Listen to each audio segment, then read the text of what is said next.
ನಮಸ್ತೆ ವೀಕ್ಷಕರೇ, ನೀವು ನೋಡ್ತಾ ಇದ್ದೀರಾ ಪ್ರಜಾ ಫ್ಲಾಶ್ 10. ನಾನು ದಿಶಾ ಆಚಾರ್.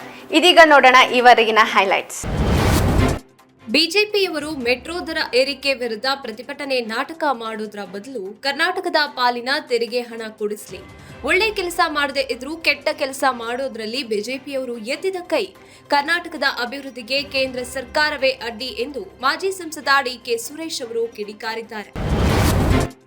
ರಸ್ತೆ ನಿರ್ಮಾಣ ಉದ್ದೇಶಕ್ಕೆ ಕರ್ನಾಟಕ ಸರ್ಕಾರವು ಬಳಸಲು ಉದ್ದೇಶಿಸಿದ್ದ ಮೈಸೂರು ರಾಜವಂಶಸ್ಥರಿಗೆ ಸೇರಿದ ಬೆಂಗಳೂರಿನ ಅರಮನೆ ಜಾಗಕ್ಕೆ ಟಿಡಿಆರ್ ಪಾವತಿಸುವಂತೆ ತಾನು ಈ ಹಿಂದೆ ನೀಡಿದ್ದ ಆದೇಶದಲ್ಲಿ ಚರ್ಚೆ ಅಥವಾ ಮರುಪರಿಶೀಲನೆಗೆ ಆಸ್ಪದವೇ ಇಲ್ಲ.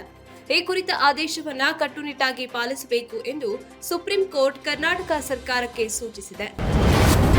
ರಾಜ್ಯದಲ್ಲಿ ಕಾಂಗ್ರೆಸ್ ವತಿಯಿಂದ ದಲಿತ ಸಮಾವೇಶ ನಡೆಸಲು ದಲಿತ ಸಚಿವರು ಚಿಂತನೆ ನಡೆಸಿದ್ದು, ಇದಕ್ಕೆ ಪಕ್ಷದೊಳಗೆ ಆಕ್ಷೇಪ ವ್ಯಕ್ತವಾಗಿರುವ ಹಿನ್ನೆಲೆಯಲ್ಲಿ ಇದನ್ನು ಶೋಷಿತರ ಸಮಾವೇಶ ಎಂದು ಹೆಸರು ಪರಿಷ್ಕರಿಸಿ ಸಮಾವೇಶ ನಡೆಸಲು ಚಿಂತನೆ ನಡೆಸಲಾಗಿದೆ ಎಂದು ಸಹಕಾರ ಸಚಿವ ಕೆಎನ್ ರಾಜಣ್ಣ ಸುಳಿವು ನೀಡಿದ್ದಾರೆ.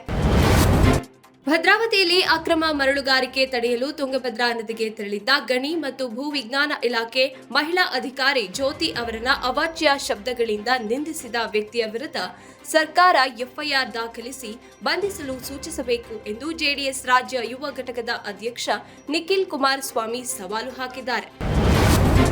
ರಾಜ್ಯದ ವಿಶ್ವವಿದ್ಯಾನಿಲಯಗಳ ಕಾರ್ಯಕ್ಷಮತೆ ಮತ್ತು ಆರ್ಥಿಕ ಸ್ಥಿತಿಗತಿಗಳ ಅಧ್ಯಯನಕ್ಕಾಗಿ ರಚಿಸಲಾದ ಸಚಿವ ಸಂಪುಟ ಉಪಸಮಿತಿಯು ವಿಶ್ವವಿದ್ಯಾಲಯಗಳು ಮತ್ತು ವಿದ್ಯಾರ್ಥಿಗಳ ಹಿತದೃಷ್ಟಿಯಿಂದ ನಿರ್ಧಾರಗಳನ್ನು ತೆಗೆದುಕೊಳ್ಳುತ್ತದೆ ಎಂದು ಉಪಮುಖ್ಯಮಂತ್ರಿ ಡಿಕೆ ಶಿವಕುಮಾರ್ ಶುಕ್ರವಾರ ತಿಳಿಸಿದ್ದಾರೆ.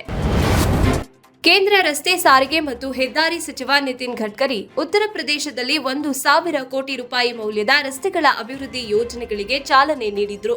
ಈ ವೇಳೆ ಮಾತನಾಡಿದ ಅವರು, ಉತ್ತರ ಪ್ರದೇಶದಲ್ಲಿ 5 ವರ್ಷಗಳಲ್ಲಿ 1,00,000 ಕೋಟಿ ರೂಪಾಯಿ ಮೌಲ್ಯದ ರಸ್ತೆಗಳನ್ನು ನಿರ್ಮಿಸಲು ಬಯಸುತ್ತೇನೆ ಎಂದು ಹೇಳಿದ್ದಾರೆ.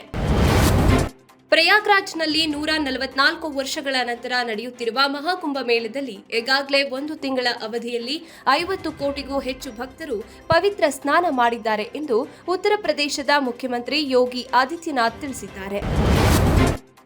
ಅಮೆರಿಕದ ಸರಕುಗಳ ಮೇಲೆ ಭಾರತ ವಿಧಿಸುವ ಸುಂಕ ತೀರಾ ಹೆಚ್ಚಾಗಿದ್ದು ನ್ಯಾಯದಿಂದ ಕೂಡಿಲ್ಲ. ಅದಕ್ಕೆ ಪ್ರತಿಯಾಗಿ ನಾವು ಭಾರತದ ಸರಕುಗಳ ಮೇಲೆ ಅಷ್ಟೇ ಪ್ರಮಾಣದ ಸುಂಕ ವಿಧಿಸಲಿದ್ದೇವೆ.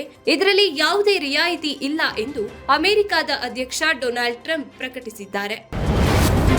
3ನೇ ಆವೃತ್ತಿಯ ಮಹಿಳಾ ಪ್ರೀಮಿಯರ್ ಲೀಗ್ನಲ್ಲಿ ಹಾಲಿ ಚಾಂಪಿಯನ್ ರಾಯಲ್ ಚಾಲೆಂಜರ್ಸ್ ಬೆಂಗಳೂರು ರೋಚಕ ಗೆಲುವಿನೊಂದಿಗೆ ಅಭಿಯಾನ ಆರಂಭಿಸಿದೆ.